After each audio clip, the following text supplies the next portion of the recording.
सूचना केवल हमारे विचार हैं, वित्तीय सलाह नहीं। निर्णय लेने से पहले खुद शोध करें। किसी भी लाभ या हानि के लिए हम उत्तरदायी नहीं हैं। आज हम देख रहे हैं बॉश लिमिटेड के 2025-26 Q1 की consolidated financial performance. Starting with the sales, पिछले क्वार्टर से सेल्स में -2.5% का डिक्रीज हुआ है, मगर कंपनी ने पिछले साल के मुकाबले 11% का सेल्स इंक्रीज रिपोर्ट किया। Expenses -3% quarter on quarter decrease हो गए हैं, जो साल भर के 9% के राइज के साथ अलाइन करता है। एक्सपेंसेस में डिक्रीज अच्छा है, लेकिन सेल्स में डिक्रीज निराशा की बात है। ऑपरेटिंग प्रॉफिट, जो पिछले साल के कंपैरिजन में 23% अप हुआ है, quarter on quarter around -1% decrease हुआ है। Operating profit margin OPM annual basis पे 1% से इंक्रीज हुआ है और पिछले क्वार्टर के कंपैरिजन में 0% से इंक्रीज हुआ है।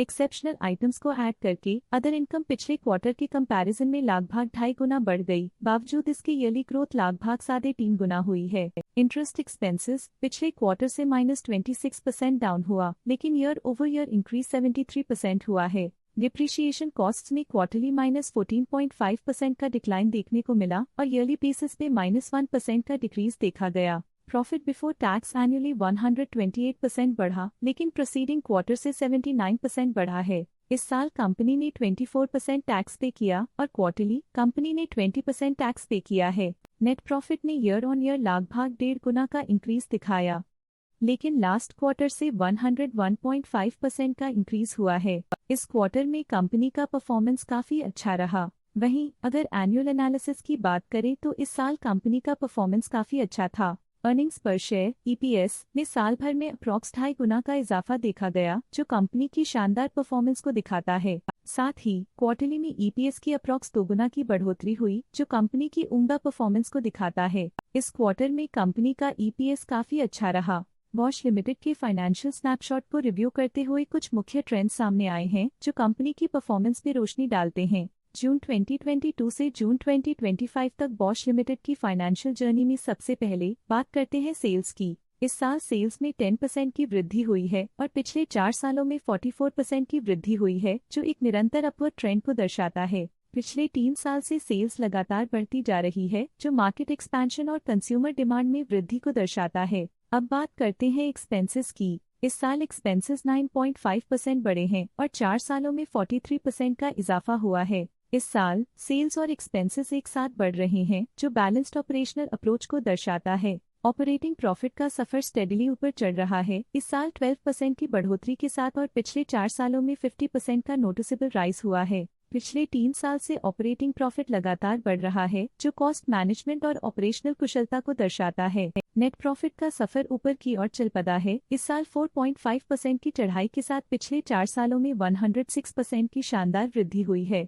पिछले 3 साल से नेट प्रॉफिट लगातार बढ़ रहा है, जो फाइनेंशियल हेल्थ को मजबूती देते हुए इन्वेस्टर्स का ध्यान आकर्षित करता है। इस साल EPS में -17% की कमी के बावजूद लंबी अवधि में देखा जाए तो 63% की मजबूत वृद्धि हुई है। इस साल EPS में कमी आने के बावजूद पिछले सालों की ग्रोथ कंपनी की मजबूत ओवरऑल परफॉर्मेंस को अंडरलाइन करती है। चलिए अब बात करते हैं शेयर होल्डिंग पैटर्न की। बॉश की शेयर होल्डिंग रिपोर्ट्स कुछ इस प्रकार की हैं, जो अननोन 2025 के तक चलता है। ये रिपोर्ट कंपनी के शेयर्स की डिटेल्ड जानकारी देता है, जिसमें promoters, promoter groups, foreign investors, public investors और सरकारी एंटिटीज शामिल हैं। पब्लिक हेल्थ शेयर्स का परसेंटेज 2025 के में 7.35% से 2025 के में 7.3% तक डिक्रीज हो गया। इस डिक्रीज से साफ है कि इस टाइम पीरियड में कंपनी में पब्लिक का हिस्सा डिक्रीज हुआ है।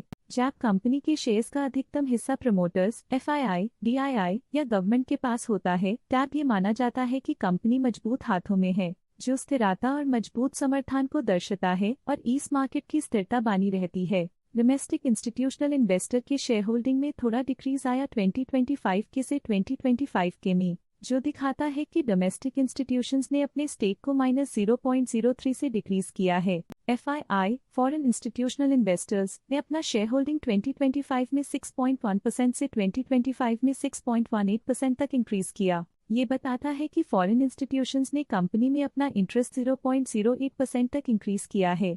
ये था कंपनी का करंट शेयर होल्डिंग पैटर्न। अब नजर डालते हैं बॉश के स्टॉक रिकमेंडेशन पे। लॉटस स्टॉक का करंट प्राइस 34,893.3 रुपीस चल रहा है। आईसीआईसीआई सिक्योरिटीज ने स्टॉक की होल्ड रिकमेंडेशन दी थी। उन्होंने स्टॉक का टारगेट प्राइस 30,000 का अनुमान लगाया था। रिकमेंडेशन के समय स्टॉक का प्राइस 31,373.8 चल रहा था, जो करंट प्राइस से -4.5% डाउन है। शेर खान ने स्टॉक की बाय रिकमेंडेशन दी थी। उन्होंने स्टॉक का टारगेट प्राइस 35,968 का अनुमान लगाया था। रिकमेंडेशन के समय स्टॉक का प्राइस 32,403.75 चल रहा था, जो करंट प्राइस से 3.7% अप है। मोतीलाल ओसवाल ने स्टॉक की होल्ड रिकमेंडेशन दी थी। उन्होंने स्टॉक का टारगेट प्राइस 29,540 का अनुमान लगाया था। रिकमेंडेशन के समय स्टॉक का प्राइस 32,403.75 चल रहा था, जो करंट प्राइस से -14.7% डाउन है। आज के लिए फाइनेंशियल सेक्टर में इतना ही। देखने के लिए धन्यवाद। स्टॉक लेटेस्ट न्यूज अपडेट के लिए चैनल को सब्सक्राइब करें और वीडियो को लाइक एंड शेयर करें।